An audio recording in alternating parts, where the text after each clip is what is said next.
Olá, eu sou Rodrigo Machado Correia e a partir de agora você está no Juridicando, o nosso bate-papo jurídico que vai muito além do direito. E o nosso tema de hoje é poder legislativo e poder executivo. E para falar sobre o assunto, trouxemos Juarez Ponticelli, que já foi vereador, deputado estadual por 4 mandatos, presidente da Assembleia Legislativa do Estado de Santa Catarina, e na oportunidade foi governador interino e hoje está prefeito da cidade de Tubarão. E um detalhe, nas horas vagas é especialista em trote universitário. Seja bem-vindo ao Juridicando, Juarez. Obrigado, Rodrigo. Que bom estar aqui. Obrigado pelo convite. Alegria estar aqui. Quero saudar a todos os telespectadores que nos acompanham, né?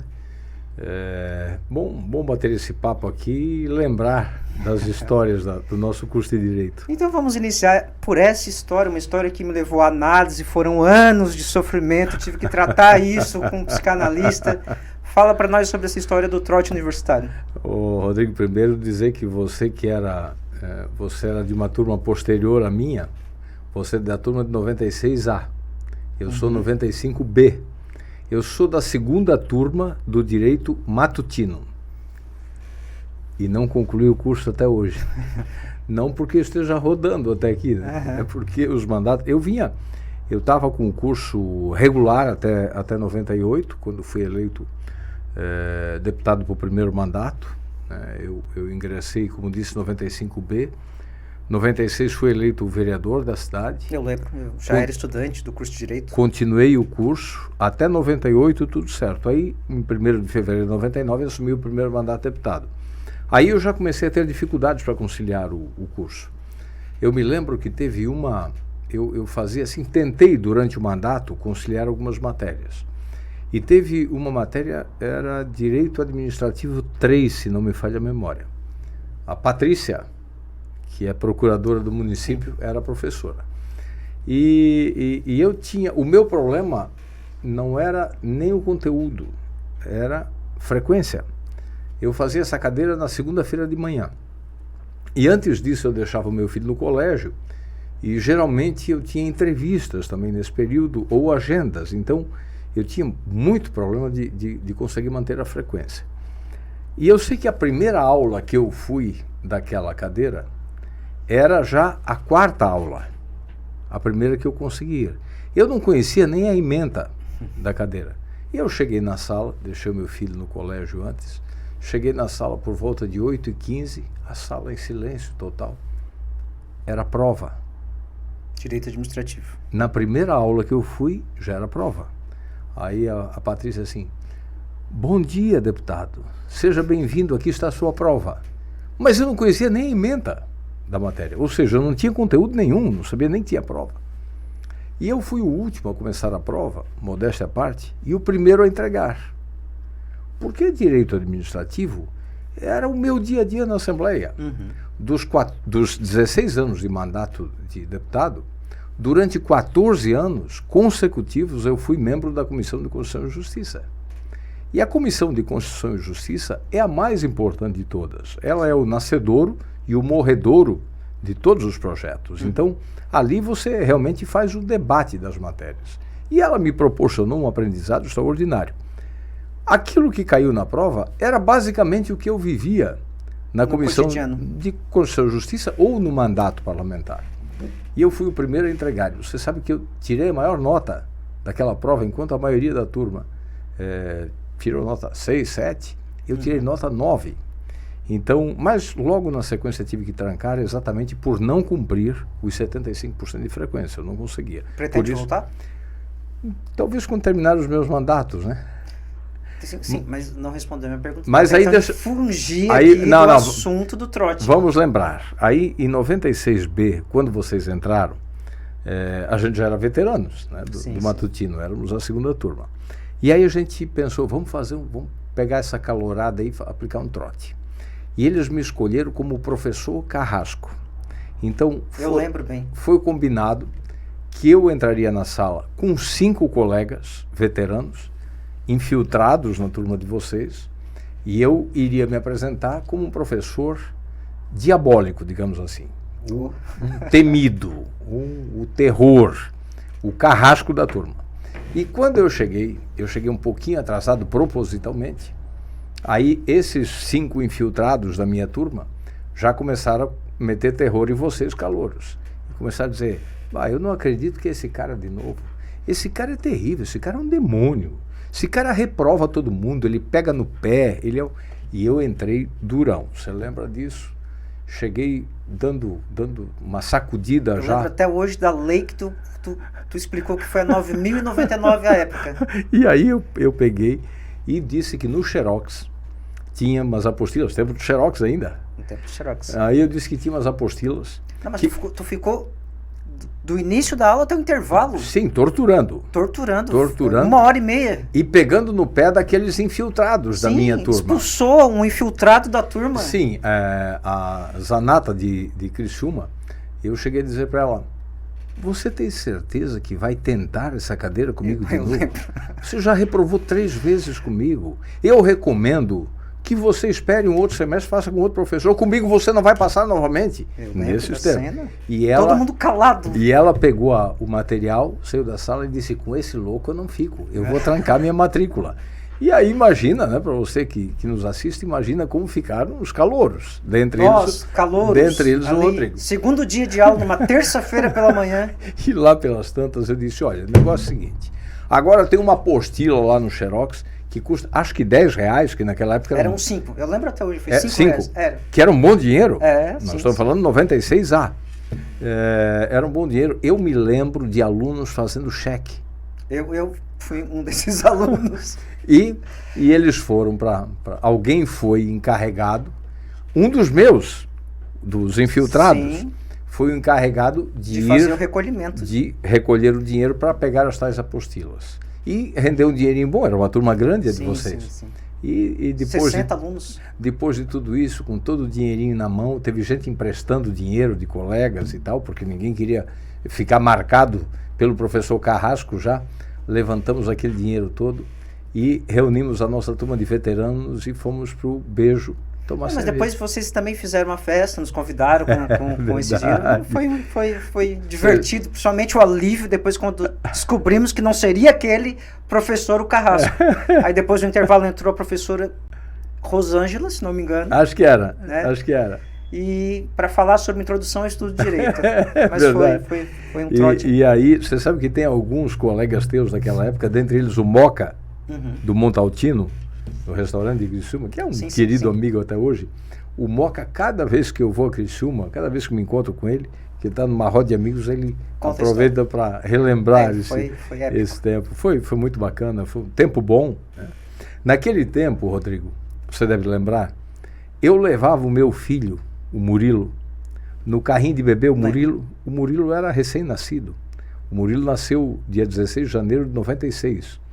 E eu levava ele pequeno para a sala de aula, o pessoal pedia para levar e tal, ver como é que estava. Não é à toa que hoje é um colega advogado, né? Não, e aí o Murilo já se formou, já é advogado e eu não concluí ainda. O Murilo já me deu uma neta, que vai fazer 3 aninhos já, a Isabela, mora em Canela e já está na militância aí do direito. Quando, lá em Rio do Sul, tu tinha 16 anos, tu imaginava que tu seguiria uma carreira pública? Nunca. Como é que foi esse processo lá, deste menino, até chegar a ser deputado, prefeito, ter uma vida pública? Eu vim para cá, eu digo sempre que eu sou filho da Unisul. Sou mais um dos filhos da Unisul. Muita gente veio para Tubarão em função da Unisul e ficou aqui. Criou raízes aqui, constituiu família, profissão. Isso também aconteceu comigo. Eu vim para cá, na verdade, para cursar engenharia química. O meu projeto era esse. E eu ingressei no curso de engenharia química, fiz 2 semestres. E aí eu cheguei à conclusão que não era o que eu queria para a minha vida. E acabei transferindo para ciências e matemática. Eu era professor já, efetivo no estado. Vim para cá, transferido, e fui trabalhar com o professor Zé Santos na Escola Técnica de Mício Freitas, na época que depois virou SEDUP. Mas nunca imaginei ingressar na vida pública. Isso nunca passou pela minha cabeça. Modéstia à parte, eu sempre fui líder das atividades que empreendi. Quer na catequese, eu era catequista, na nossa igreja. Eu fundei um grupo de jovens na nossa comunidade, lá com 15, 16, 17 anos. Eu me lembro que em todo o tempo de escola eu sempre era o líder da turma. Naquele tempo se escolhia o líder da turma. Eu sempre era escolhido o líder. Então, eu sempre tive essa disposição e essa facilidade de liderar o grupo. Mas não imaginei que isso pudesse converter para a política partidária. Aí, em 1992, eu já tinha uma certa militância partidária aqui em Tubarão, no meu partido atual, no Partido Progressista, que na época era PPB, e nós lançamos o professor Zé Santos, que era uma figura, você conheceu, uma figura muito querida, um líder da comunidade de Santo Antônio, um líder da área educacional. A gente resolveu, num grupo de amigos lá do CIP, do CEDUP, a gente resolveu lançar o professor Zé Santos candidato a vereador nas eleições de 92. E ele foi eleito o vereador mais votado de Tubarão. Foi uma grande eleição. E aí, em 96, quando ele acabou sendo escolhido candidato a vice-prefeito na chapa do Paulinho Mai, a chapa foi Paulinho Mai prefeito e Zé Santos vice, eu fui escolhido, indicado pelo partido, para ser o candidato a vereador na vaga do professor Zé Santos. E aí foi aí que tudo começou. Eu fui impugnado naquela eleição, porque eu trabalhava na prefeitura com o prefeito Irmoto, eu cuidava da área da assistência social do município, eu era o presidente da fundação, que hoje é ocupada pelo DECA, e eu me desincompatibilizei com 4 meses para disputar a eleição.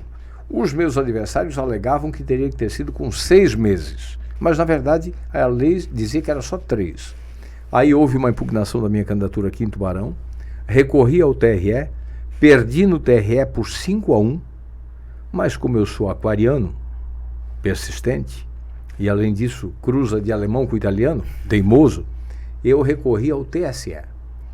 E somente 6 dias antes da eleição, conseguimos ver julgada a nossa ação, e e foi liberada a minha candidatura 6 dias antes da eleição. E naqueles 6 dias, a gente trabalhou muito, e eu consegui 1.261 votos, o que me deu a eleição na condição de terceiro vereador mais votado da cidade. E aí começou a minha trajetória. Aí eu fui líder da oposição, já o prefeito era o Genésio Goulart, e 2 anos depois o partido resolveu me lançar candidato a deputado, não com pretensão de eleição. O partido, na verdade, precisava renovar, precisava de novas lideranças, e me lançou candidato a deputado muito mais para criar um nome, para despertar uma nova liderança. Mas deu tão certo que eu fui, dos 10 deputados que o partido elegeu naquela eleição, eu fui o 5º mais votado.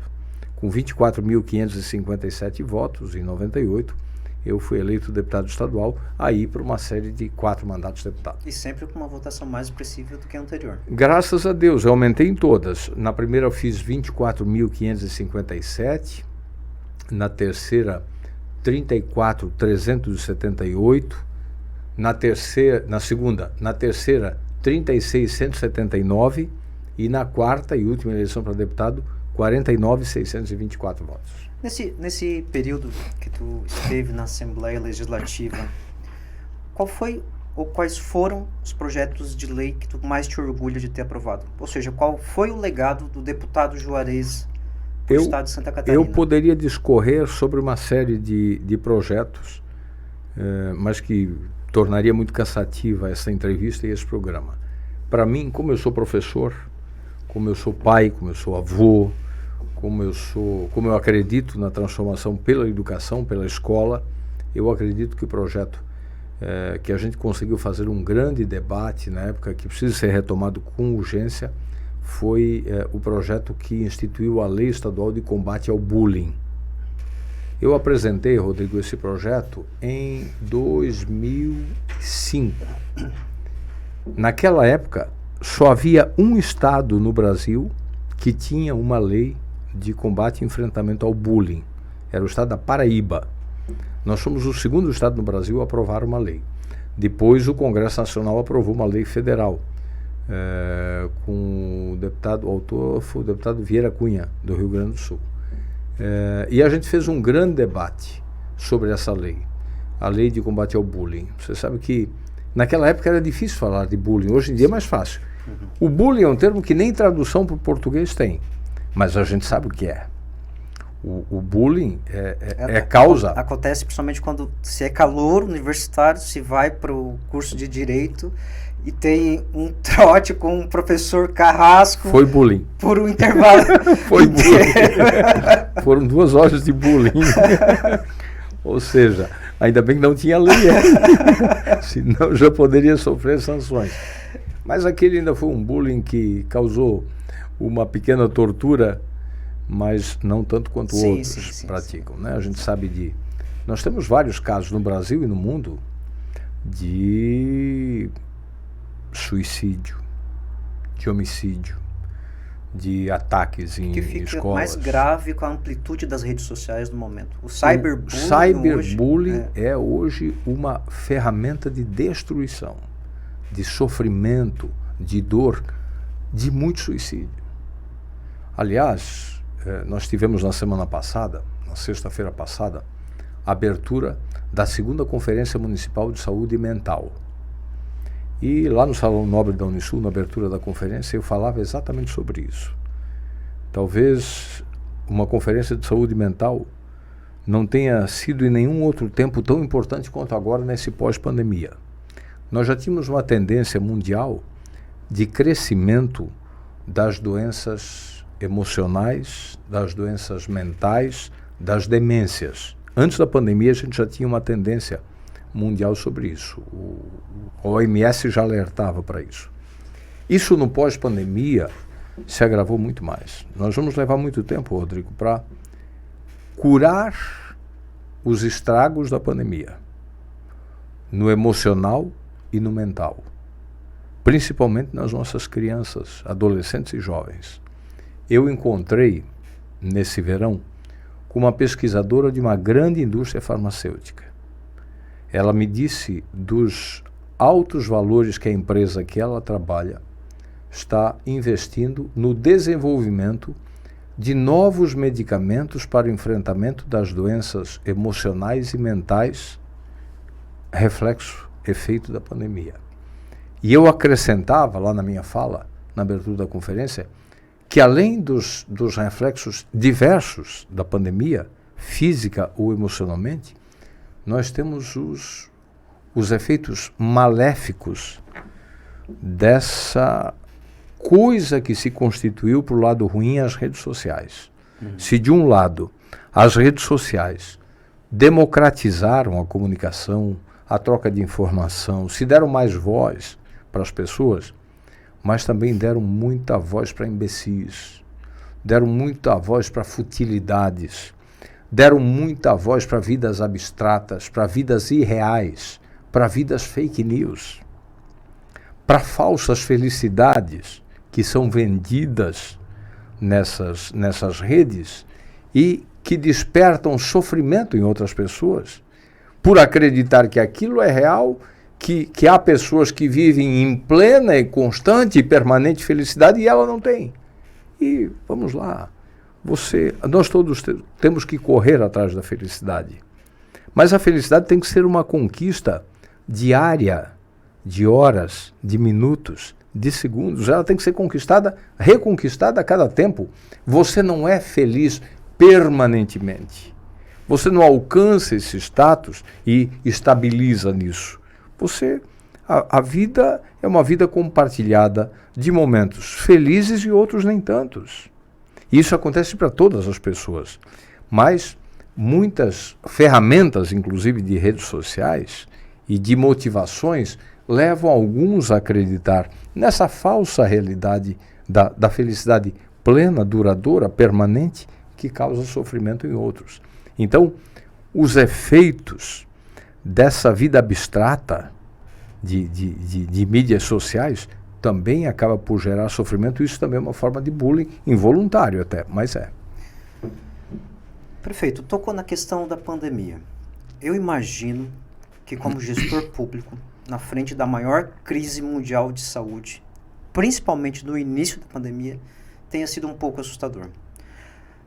Nos momentos em que houveram dificuldades com relação às informações, contradições, essa difícil decisão entre a economia e a saúde foram angustiantes na tomada de decisão? Muito. Eu nunca rezei tanto na minha vida. Eu sou um homem de fé. Eu busquei muito a Deus. Eu pedi muito a Ele o que Salomão pediu: sabedoria. Foi um tempo muito duro, porque o gestor, naquele tempo, naqueles 2 terríveis anos, virou uma espécie de marisco. De um lado, o setor de saúde, com razão, pedindo medidas mais restritivas, isolamento, afastamento, preservação da vida. E eles tinham razão. De outro lado, o setor econômico pedindo para liberar, para manter aberto, para ser mais liberalista, no manter as atividades funcionando. E eles tinham razão, porque tinham que se preocupar com o emprego e com a renda. E o prefeito era como um marisco entre a onda e o rochedo. E aí eu rezei muito e procurei ouvir muitas pessoas. Procurei conversar. Eu nunca deixei de dialogar. E eu colocava assim, tinha dias de eu ter que tomar decisões com relação aos decretos, reunia o setor de saúde, depois reunia o setor econômico, depois voltava a reunir os dois. Muitas vezes colocava os dois juntos, e não era fácil conduzir a reunião, mas procurei conversar com lideranças, tanto do setor de saúde como do setor econômico, individualmente. Me aconselhar, colocar as dificuldades, e acredito que Deus tem atendido também as minhas preces. E tenho convicção de que a gente acertou mais do que errou. Voltando ao tema anterior... Quer exemplo de um grande acerto? Por favor. Nós tivemos a coragem de voltar às aulas de escola de educação infantil no dia 4 de janeiro de 21. Eu lembro que eu e Maurício fomos chamados por alguns de loucos em voltar à escola de educação infantil ainda em tempos de pandemia. E graças a Deus não tivemos nenhum caso grave ou que tivesse complicado em função disso. Até porque pela nossa clientela eu tinha absoluta convicção de que essa criança tinha mais possibilidades de cumprir o regramento sanitário na escola do que nas suas próprias casas. Não podemos esquecer que o público da escola infantil é um público de classe média baixa, que vive muitas vezes numa casa de 40, 50 metros quadrados com 5 ou 6, 7 pessoas. Como é que faz o distanciamento disso? Uhum. E que muitas dessas crianças vão para a escola também para se alimentar, que estavam desassistidas do ponto de vista alimentar por conta da escola fechada. Então, essa, por exemplo, foi uma das decisões muito acertadas, difícil de ser tomada, porque quando poucos reabriram as escolas, a gente teve coragem de fazer, mas fizemos a coisa certa. Mas teve alguma decisão que... Lamentável você ver, por exemplo, a Universidade Federal de Santa Catarina não ter voltado às aulas presenciais ainda. Agora, em 20 de abril, que estão prometendo voltar. Isto é um deboche. Teve alguma decisão nesse período que tenha se arrependido? Ou que... Não. Nenhuma? Não. Claro que algumas duras, mas foram necessárias. Foram necessárias e a gente sobreviveu, graças a Deus. No período que esteve na Assembleia, e a política tem muito dessa questão, nem tudo é vitória, houve algum projeto que foi aprovado e que de alguma forma o deputado à época tentou impedir, que considera um retrocesso para Santa Catarina? Não, a gente tinha algumas discussões na criação das SDRs, por exemplo. Nós nos colocamos contra aquele modelo que foi instituído. Por quê? Porque nós defendíamos o modelo de regiões metropolitanas. A gente defendia uma outra estrutura que pudesse planejar, elaborar e até implementar políticas de desenvolvimento regional. A gente achava que o modelo da região metropolitana era um modelo mais eficiente, com menos custo, porque o conselho gestor da região metropolitana era composto pelos municípios e câmara e os seus órgãos, Poder Executivo, Poder Legislativo, com outros assentos ainda, mas a um custo muito menor. Mas foi uma decisão de um governo que tinha maioria e, naturalmente, que a gente foi vencido nessa discussão. Depois, no governo Moisés, essas estruturas acabaram sendo extintas. Na sua opinião, o pacto federativo é justo, é adequado aos municípios? E só para os nossos ouvintes entenderem, o pacto federativo é um conjunto de regras estabelecidos em nossa Constituição Federal de 88, em que delimita as atribuições nas esferas governamentais. Então nós temos na esfera federal a União, nós temos os estados e os municípios. Essas competências elas vão desde a criação de normas, que é a competência legislativa, a competência em relação à arrecadação, inclusive a distribuição dessa verba. Ou seja, é justo o pacto federativo com os municípios? Não, não é. Aliás, ele não tem nem que ser consertado.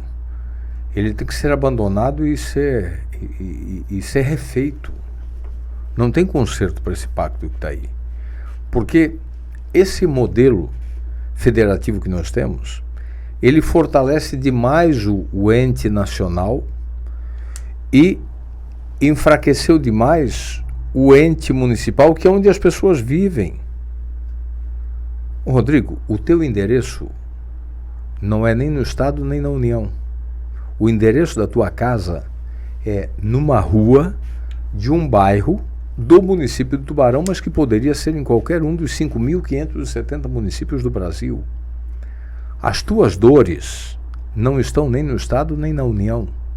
Eu digo sempre que o ente estadual e o ente federal são entes abstratos.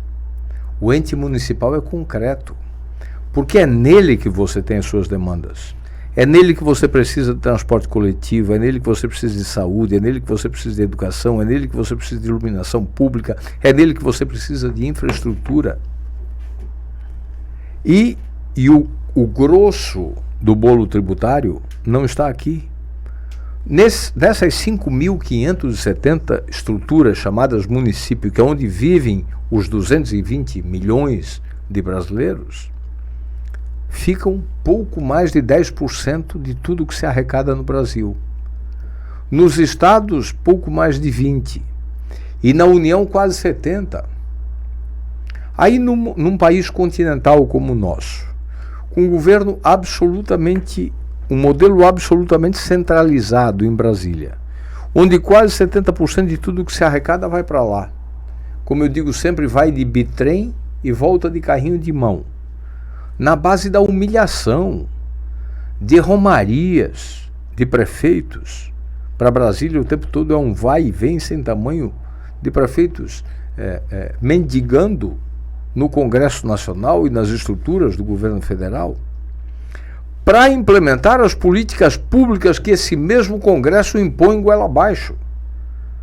Porque em Brasília está assim hoje. Eles, lá nos gabinetes refrigerados de Brasília, eles definem as políticas públicas, ou umas boas, outras nem tanto, e mandam os municípios executarem. Quer um exemplo disso? O SUS. O SUS é uma das políticas públicas de saúde mais justas, mais democrática e mais inclusivas do mundo. Do mundo. Só que o principal financiador não comparece como foi estabelecido no contrato. E acaba essa ausência do principal financiador, acaba estourando no nariz do prefeito. Porque é no nariz do prefeito que vem o dedo do cidadão cobrar a ausência do medicamento. O cidadão está em Tubarão. Exatamente. Então, quando você vai, se você for na farmácia básica hoje, lá as competências são divididas. tem medicamentos que são de obrigação do município fornecer. 158 itens de medicamentos são de competência do município. São os de baixa complexidade. Os de média e alta são de competência do Estado e da União. Desde que nós assumimos o governo, nós temos procurado manter essa lista da nossa obrigação em dia. No governo passado, você lembra, faltava em torno de 1/3 disso sempre. A gente conseguiu melhorar. Hoje, dos 158 itens, no nosso governo nunca faltou mais que 5 ou 6, que faltam muitas vezes por problemas de concorrência, de falta de matéria-prima, do fornecedor demorar na entrega. Então, isso é comum, mas em pouco tempo eles conseguem resolver. Só que os de média e alta complexidade, que são de obrigação do Estado e da União, geralmente falta mais que 50%. Aí o cidadão chega lá para buscar um medicamento de média complexidade, é no mesmo local, onde é dito que não tem. Você acha que esse cidadão sai de lá reclamando de quem? Do governador? Do presidente da República? Não, ele xinga o prefeito. Porque ele não sabe dessa repartição de responsabilidades, repartição de competências. Ele não sabe se a obrigação é minha, se é do governador ou se é do presidente da República. Ele quer saber que ele paga uma grande carga tributária nesse país e que ele não está tendo o retorno disso. Na mesma velocidade, na mesma quantidade e na mesma qualidade.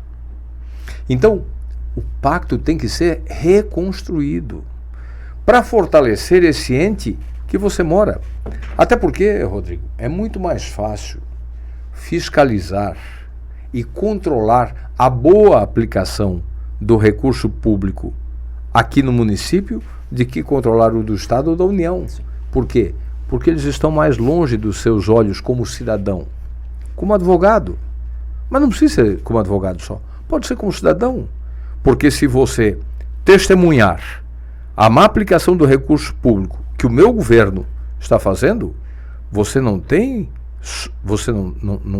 o direito, você tem o dever de bater as portas dos órgãos de controle, dentre eles o Ministério Público, e denunciar. Claro, com consistência.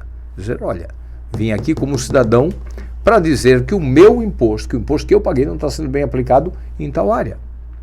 Agora, como é que você controla o do Estado e da União? Ele está mais longe.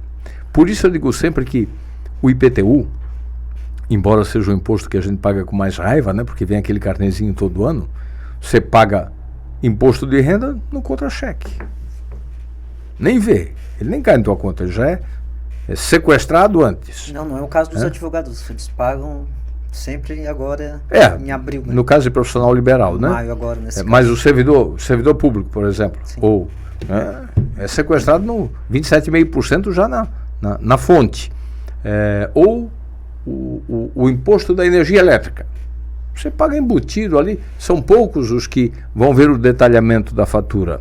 Ou o IPVA. Então, esses vêm, o ICMS vem diluído, vem no bruto da conta, você não consegue separar. O IPTU não é aquele carnezinho que chega todo ano. Mas ele é o mais justo dos impostos. Porque esse fica aqui, 100%. Esse você rastreia. Esse você sabe onde está. Ou o ISS, que fica 100% no município. Agora, o ICMS já é repartido. O IPVA já é repartido. Aliás, para o município vem a menor parte do ICMS. O imposto de renda, o IPI, menor ainda. Então, esse você não consegue rastrear. Por isso, eu acho que, eu acredito, né, é meio utópico também pensar nesse novo pacto, sabe? Porque, vamos lá, os municípios querem um pacto federativo para fortalecer o seu ente. Isso significa enfraquecer o Estado e enfraquecer a União. O Estado quer o novo pacto para fortalecer ele, Estado, mas ele tem que enfraquecer ainda mais os municípios e a União. A União quer um pacto para fortalecer ainda mais o seu ente, mas aí enfraquece estados e municípios. E quem paga a conta quer um pacto para pagar menos para todos, que é o contribuinte, que somos todos nós. Então, não é uma missão fácil. Agora, eu não falo só de repartição de dinheiro, eu falo também da repartição de competências. A grande capacidade legislativa do Brasil, você sabe, está nas mãos do Congresso Nacional. Sim. A capacidade dos estados e municípios de fazerem leis, de elaborarem políticas públicas é muito pequena. Há um enfraquecimento do legislativo municipal em razão das matérias que eles podem decidir. Quer um exemplo disso? A questão do distanciamento das margens de rio para investimentos. Sim. Que é um problema que Tubarão e o Brasil viviam até o ano passado, com aquela decisão do STJ, dizendo que era 100 metros a distância. E aí você pega, por exemplo, a área central de Tubarão, que é uma área consolidada. Como é que faz? Com o Casario da Beira-Rio, por exemplo, que está em área da APP. Mas que está ali antes de se falar em APP. E aí, finalmente, no ano passado, o Congresso votou no final do ano uma legislação dando o poder para cada município definir essa distância. Palmas para o Congresso, é isso mesmo.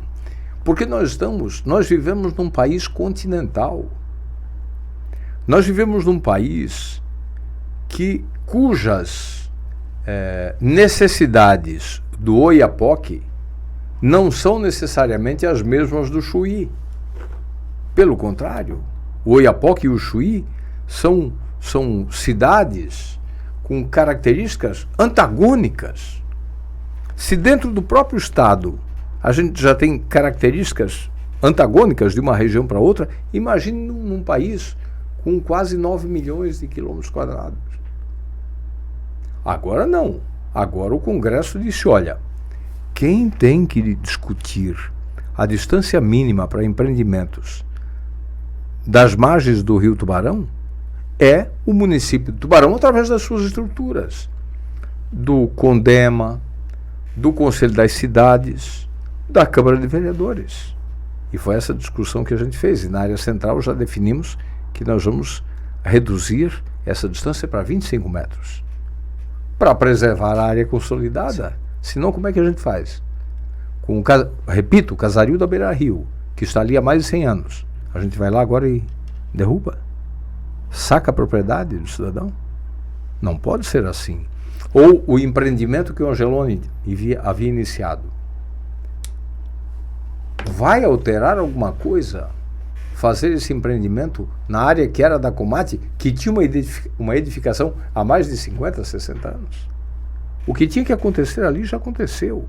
Então nós temos que separar o que é área consolidada de área que pode e deve ser preservada. Porque nós temos que ter compromisso também com as gerações futuras. Então, eu coloquei aqui 2 exemplos, né, de um pacto que não dá liberdade para os municípios. E é tão difícil mudar isso, Rodrigo. Quando eu fui presidente da UNALI, que é a entidade que reúne os 1.049 deputados estaduais do Brasil, o José Sarney era o presidente do Senado. A gente entrou com um projeto de resolução aprovado por 2/3 das Assembleias do Brasil. As Assembleias podem propor mudanças da Constituição Federal, desde que com projetos de resolução aprovado em 2/3 das casas. Eu corri o Brasil, como presidente da UNALI, a gente aprovou em 18 das 27 Assembleias um projeto de resolução, idêntico em cada uma delas, propondo uma alteração na Constituição Federal para incluir na Constituição que estados poderiam legislar sobre comércio, agricultura, trânsito e mais 2 dispositivos que eu não me recordo agora, de forma complementar ou concorrente com a Constituição. A gente queria propor essa alteração para ampliar o poder legislativo dos estados. Até hoje o projeto não teve sequer relator designado. Eu estou falando de 2012. 10 anos. Nós temos uma PEC que discute o Pacto Federativo de 2019. Um dos tópicos dessa PEC é o estudo em relação aos municípios com até 5.000 habitantes. A ideia é que o município com até 5.000 habitantes ele tem que demonstrar a capacidade de se autossustentar, sob pena de que esses municípios retornem aos municípios maiores. E a estimativa é que o Brasil possui em média 1.200 municípios nessa situação. Tu já mencionou que acho difícil a aprovação de uma PEC e talvez teria que pensar numa nova Constituição em vez de uma emenda constitucional. Mas o que tu pensa a respeito dessa situação? Sou contra. Eu acho que tem que reduzir as estruturas. Se é para fazer uma redução de custos, reduza-se as estruturas desses municípios. Você já pensou Pedras Grandes, que se encaixa nisso, voltar a Tubarão? Com todo o respeito que tenho, adoro Pedras Grandes. Pedras Grandes é um orgulho para a nossa região. É a base da colonização italiana no sul do estado, a Zambuja, que está celebrando 145 anos agora. É um município com identidade própria. Mas aí vamos fazer o raciocínio invertido agora. Ok, fecha as portas de Pedras Grandes e devolve para Tubarão. Você sabe o que isso iria acrescentar na nossa receita? Nada. Nem um centavo no FPM, que é o Fundo de Participação dos Municípios. Porque nós temos 107 mil pela previsão do IBGE, que eu acho que está furado. Eu acho que o censo vai mostrar que a gente tem mais de 120 mil pessoas morando aqui. O atraso no censo prejudica a Sim, gestão? Claro, porque a gente trabalha, nós estamos desde 2010 trabalhando só com estimativa. Sim. O último censo é de 2010, portanto são 12 anos de estimativa. Aí eu te pergunto, a estimativa está nos apontando hoje uma população de 107.600 pessoas. 107.627, se não me falha a memória. Mas como é que a matrícula dobrou nos últimos 5 anos? Nós tínhamos 4.200 alunos na rede municipal, hoje temos 8.500. Ah, porque melhorou, modéstia à parte, a qualidade da educação municipal? Sim, melhorou. Porque nós incluímos 1.500 crianças que estavam fora da creche, 1.500 crianças pobres que estavam fora, botamos para dentro, também é verdade. Mas e o restante? Se a taxa de natalidade está caindo, Santa Catarina caiu de 2,1 filhos no ano 2000 para 1,5 filhos agora por casal. Se está caindo a taxa de natalidade, por que aqui mais que dobrou a matrícula só com 107 mil pessoas? Segundo dado que eu tenho para isso, uma cidade que tem 107 mil habitantes, tem 100 mil veículos cadastrados no Detran aqui. 100 mil para 107. Então quer dizer que a gente tem uma carteira e meia aliás, um veículo e meio por carteira? Não é a média que eu vejo. E eu nem vejo bebezinho dirigindo. Então tem alguma coisa errada. Terceiro, a Secretaria de Urbanismo está com projetos de empreendimentos, de loteamentos, de condomínio fechado, de edifícios na fila. Não tem tanta gente assim morando embaixo da ponte para o setor imobiliário estar fervendo como está. Então, porque tem mais gente do que a estimativa aponta. Agora, se Pedras Grandes vier, sabe o que vai mexer no nosso FPM? Nada. Porque o nosso FPM só vai aumentar de 3,2 para 3,4 quando a gente chegar a 116 mil habitantes. Então, você imagina a gente agregar hoje as nossas obrigações de pessoal, porque a pessoa efetiva não posso mandar embora, e a todos os serviços que a gente tem que prestar, de educação, de saúde, de manutenção de estrutura, de estradas de interior, para cuidar de Pedras Grandes sem acrescentar nada no nosso orçamento. Porque legalmente não acrescenta nada, se não muda o FPM, que vem da União, é isso. Então, eu acho que essa PEC é inexequível. Ela, ao invés de resolver o problema, vai criar um problema maior ainda aí para os ditos municípios mãe e desassistir essas pessoas do município extinto. Então, acho que não é a solução. Não. Agora, controlar a emancipação de novos, sim. O problema foi abrir a porteira em determinadas épocas. E aí, Rodrigo, de novo, a gente tem que ter cuidado nisso, né? Porque quando fechou a porteira, fechou de A última emancipação foi Pescaria Brava e Balneário Rincão, tem 20 anos. De lá para cá é porteira fechada, ninguém mais emancipou no Brasil. Mas, de novo, eu quero lembrar aqui, um país continental não pode ser tratado por Brasília como igual. Os diferentes não podem ser tratados de maneira igualitária. Você pega no Pará nós temos municípios com 1.000 quilômetros de distância entre a sede do município e o distrito. É possível gerenciar com eficácia um município desse? Não é.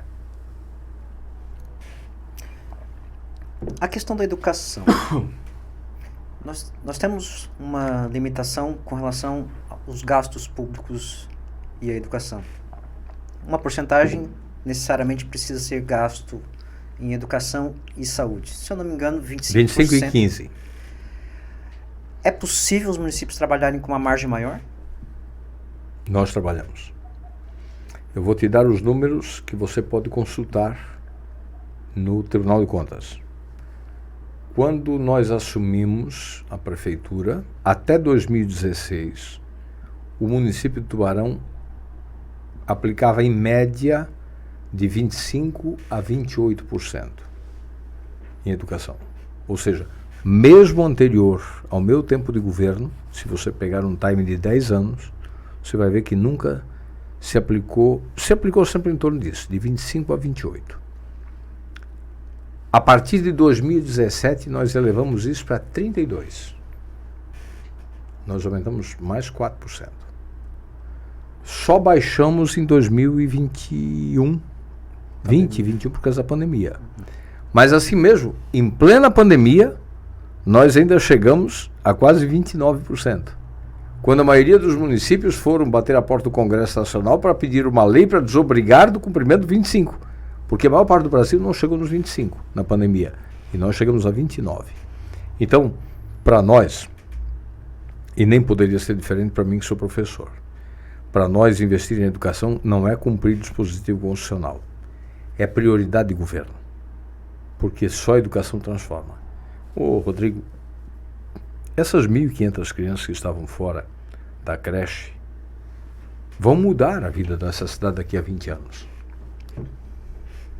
Já foi comprovado pela Finlândia, pela Coreia do Sul, que o investimento mais eficaz em educação é aquele feito na base, nas séries iniciais, especialmente na educação infantil. Nós incluímos essas 1.500 crianças, e por que não se fazia antes? Porque isso custa 25 milhões a mais por ano no orçamento da educação. E aí é uma decisão política. Porque com 25 milhões por ano a mais, daria para asfaltar 30 quilômetros de asfalto, que teria rua para inaugurar, que teria mais visibilidade, placa para colocar, churrascada para fazer, comprar. Essas decisões são uma questão para ti? Ah, sem dúvida. Essa opção que a gente fez, de botar 25 milhões a mais por ano para incluir 1.500 crianças pobres que estavam fora, ela não tem placa para inaugurar, ela não é uma obra visível, só é visível para aquelas 1.500 famílias que não tinham onde deixar o filho. E ela não vai ter resultado no curto prazo, o resultado é de médio e longo prazo. Eu não sei nem se eu vou estar aqui ainda para ver o resultado disso, mas eu tenho uma convicção, daqui a 20, 25 anos, quando essas crianças pobres, menos favorecidas, estiverem nos nossos lugares, essa cidade vai ser mais saudável, vai ser mais próspera e vai ser mais feliz. Quais são as principais diferenças entre estar no legislativo, seja municipal, que tu participou como vereador, estadual, como deputado, e estar à frente do executivo municipal? Eu sempre me entreguei muito aos meus mandatos e levei muito a sério. Modéstia à parte, procurei ser um vereador atuante, embora tenha ficado 2 anos só aqui, mas marquei época pela minha passagem na Câmara. Na Assembleia também ocupei o meu espaço, fui líder da bancada, fui líder do governo, Fui presidente da Escola do Legislativo durante 6 anos, o presidente de mais longevidade. A nossa escola vai fazer em dezembro 22 anos, Escola do Legislativo. Eu sou fundador da escola.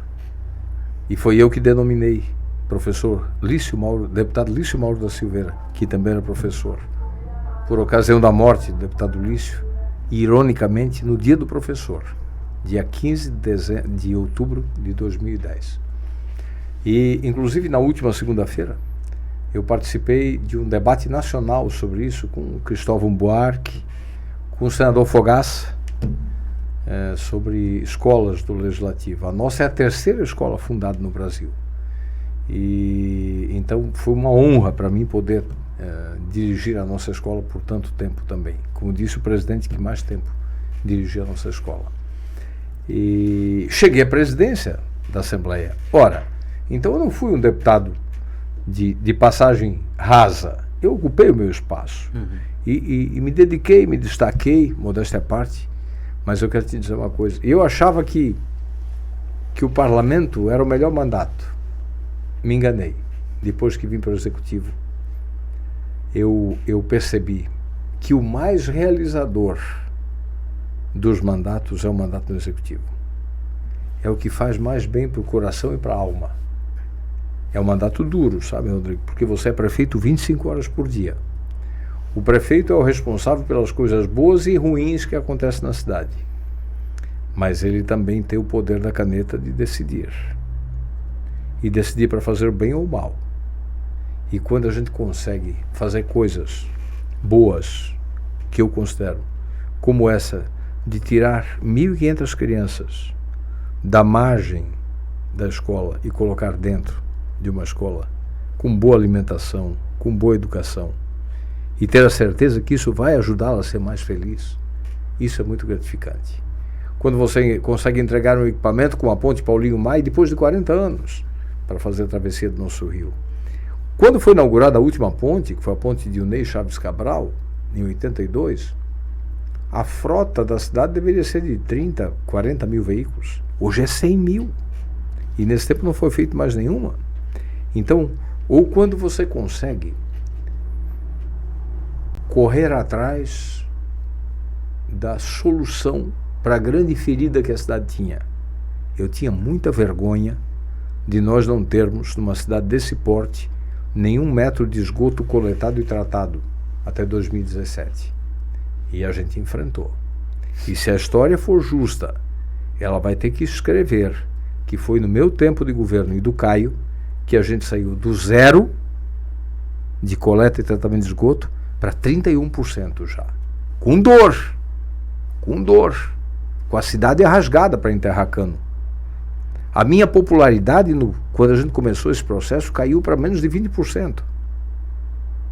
Eu mal podia andar na rua, Rodrigo. Eu voltava para casa com o lombo lanhado, de ter que botar salmoura no lombo. Os meus amigos mais próximos diziam: tu não vai para a reeleição, né? Não vai, volta a ser deputado, porque aqui tu está muito ruim. E é verdade. Mas eu sabia que estava no caminho certo. Eu sabia que no tempo certo o reconhecimento viria. Porque foi ter que rasgar a cidade para enterrar cano, deixar as ruas esburacadas, e o que é pior, depois a conta ainda veio na água. Mas é assim. Hoje já tem menos 2 milhões de litros de esgoto por dia lançado no rio. Sabe o que é isso? Saúde humana e saúde ambiental. A OMS já comprovou que cada dólar investido em coleta e tratamento de esgoto representa a economia de 4 dólares em saúde. Então, essas coisas que a gente vai deixar, esses troféuzinhos no coração da gente, essas marcas, que se a história for justa haverá de reconhecer, mas se não reconhecer não tem problema, do meu coração ninguém vai tirar. Por isso o mandato de prefeito é gratificante, por isso é bom. E nos últimos tempos, alguns anos já, graças a Deus, tem sido melhor ainda. Eu recebi uma avaliação do governo na semana e elas expressam aquilo que a gente sente na rua. É evidente que eu não resolvi, não vou resolver todos os problemas. Eu e o Caio temos trabalhado muito com o nosso time para fazer o máximo possível, vamos resolver tudo? Não, eu nunca tive essa pretensão e nunca pretendi, nunca disse que eu seria o Sassamutema, lá, o Salvador da Pátria, né, daquela novela. Lembra, né? Mas eu tenho convicção, modéstia à parte, que a cidade avançou nesse nosso tempo, está prosperando. Acho que a gente vive um momento muito bacana da cidade. Eu sinto que a autoestima das pessoas melhorou. Eu sinto que há um círculo virtuoso vigente na cidade. A legislação, Juarez, em especial, né, a legislação pública, direito administrativo, tributário, direito constitucional, ela favorece a gestão de um prefeito ou em alguns momentos ela dificulta? Você é advogado. Nós temos legislação para todo tipo de advogado trabalhar, para cima, para baixo, para o lado. A nossa legislação é muito complexa, muito confusa, em diversos setores. Ambiental, então, é uma confusão. Sim, sim, a competência comum. Para discutir, por exemplo, as competências.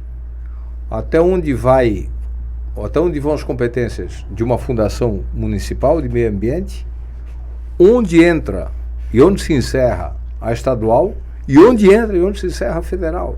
E aí a confusão está feita.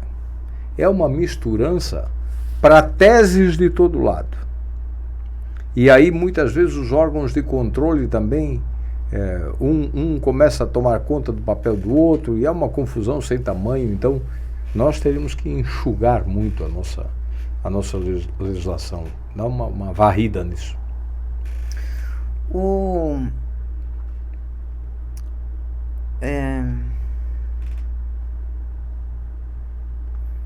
Quero falar da eleição federal, né? Nós temos uma situação que é as pesquisas indicando a vitória do ex-presidente Lula. Alguns analistas políticos apontam que haverá o crescimento do atual presidente Bolsonaro conforme a melhora da economia. Uma terceira via, até o momento, não parece ser viável.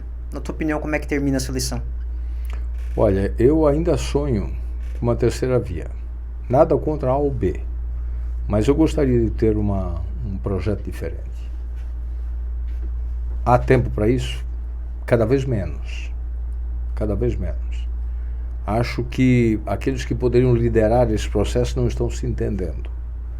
Então, eu vejo que a eleição caminha de novo para uma polarização entre Lula e Bolsonaro. E evidente que o resultado de Santa Catarina, aqui o bolsonarismo é muito forte ainda, né? Eu não sei como está no restante do Brasil verdadeiramente, mas eu quero te dizer que acredito que entre os dois, o Bolsonaro vai vencer as eleições novamente.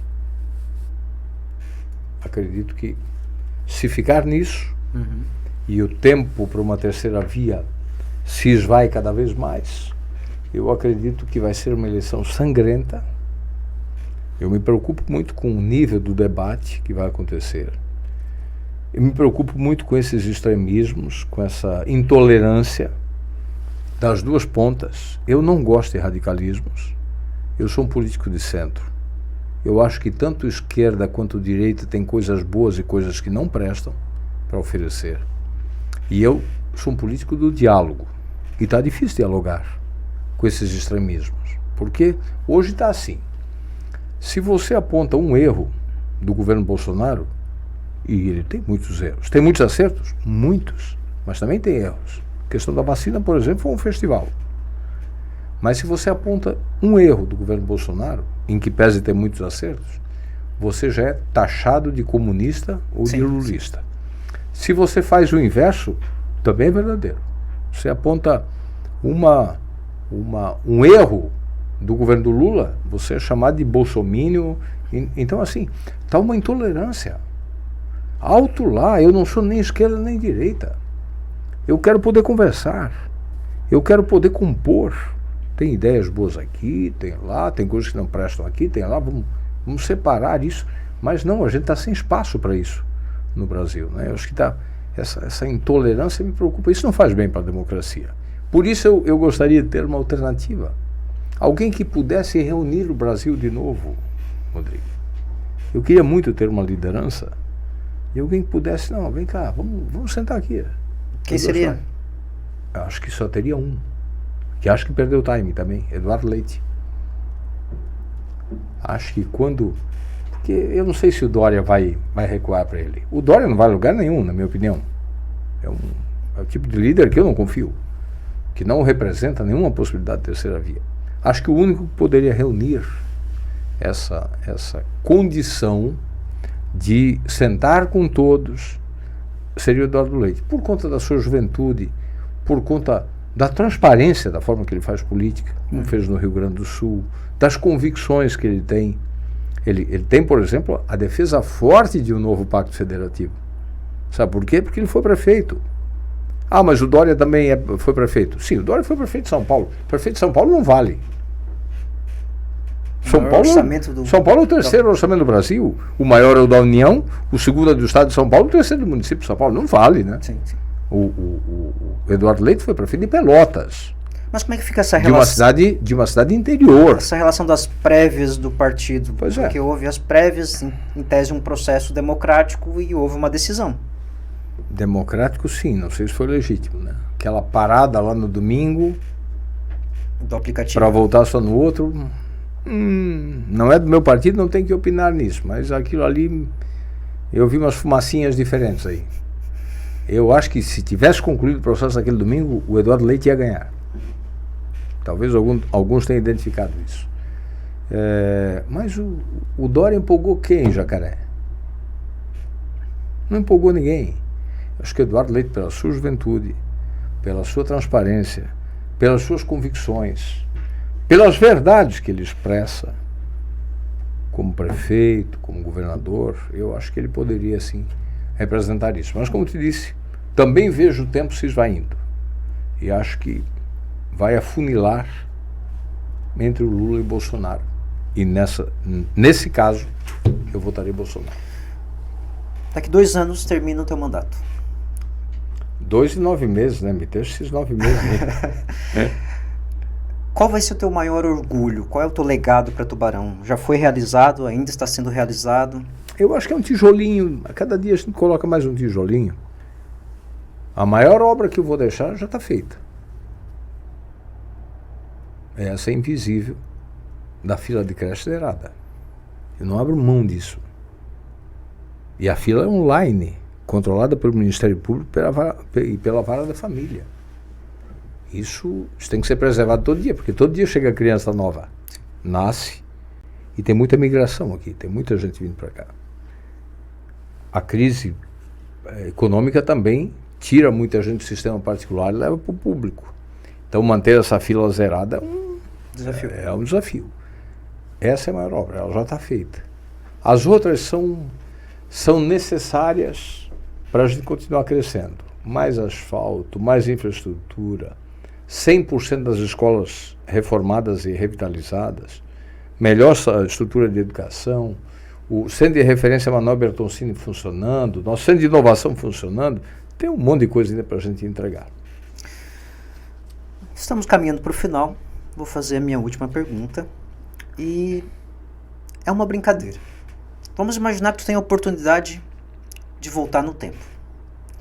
Por alguns minutos, tu vai encontrar o Juarez aos 16 anos. O que o Juarez de hoje diria ao Juarez de 16 anos? Olha, eu diria para ele, você tinha razão, dias melhores chegariam.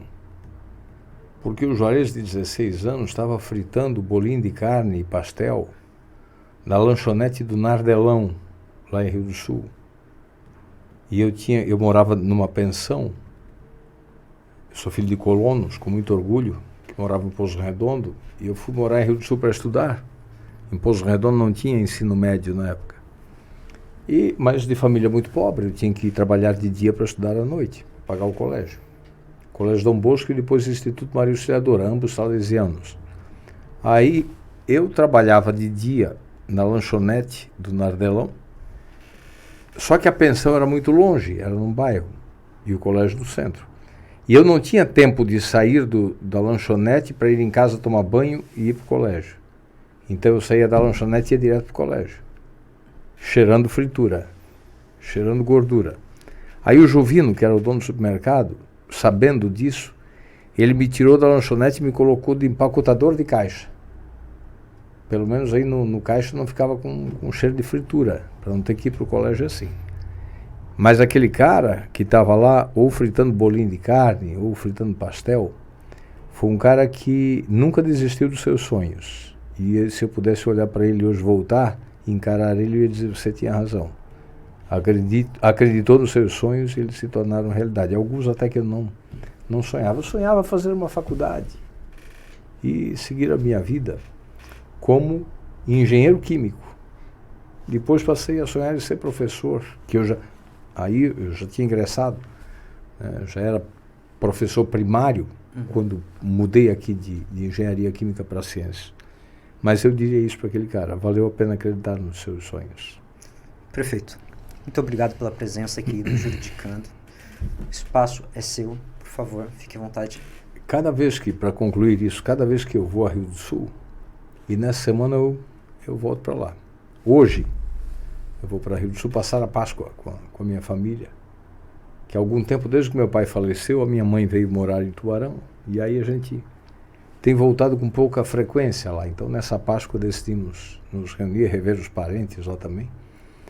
E eu sempre volto no Nardelão, 33 anos depois. Eu sempre volto lá. Tem uns 2 remanescentes do meu tempo lá ainda, no mercado. E você sabe que eu volto lá, hoje não tem mais a lanchonete, só tem o supermercado ainda. E sabe o que eu faço lá todas as vezes que vou? Eu vou conversar com cada menino ou menina daqueles empacotadores de caixa. Que belo ato. Eu me apresento para eles e conto para eles que ali começou a minha... Quando eu fui candidato a vice-governador do Paulo Bauer, em 2016, a gente foi lá. Nós gravamos uma cena minha conversando com os empacotadores de caixa. Eu tenho muito orgulho do meu passado e muito orgulho do meu presente também, rogando a Deus que me dê saúde para continuar galgando meu futuro. Muito obrigado pelo espaço. Nós estamos na Quinta-feira Santa. Que seja essa uma Páscoa abençoada para toda a família tubaronense, catarinense, todos os cristãos, a todos os que têm fé. Que seja uma Páscoa para a gente não só aproveitar as delícias dos chocolates e dos ovos e dos coelhos, mas que a gente não perca a essência e o sentido da Páscoa, que é a renovação, que é a ressurreição, que é o renascimento, que é a renovação da esperança.